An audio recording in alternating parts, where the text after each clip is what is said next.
meron akong equation dito. Ha? 550 plus 5 equals.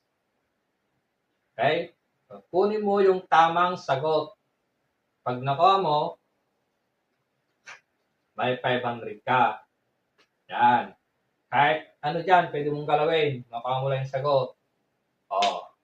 Right? Hirap naman yan, Daday. Oh.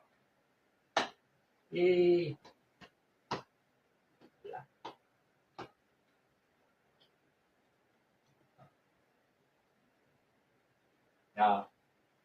Yeah. Lang! 500. Ano? Wala na. Oh, no, no, no, Ah. no. Oh, 5.5.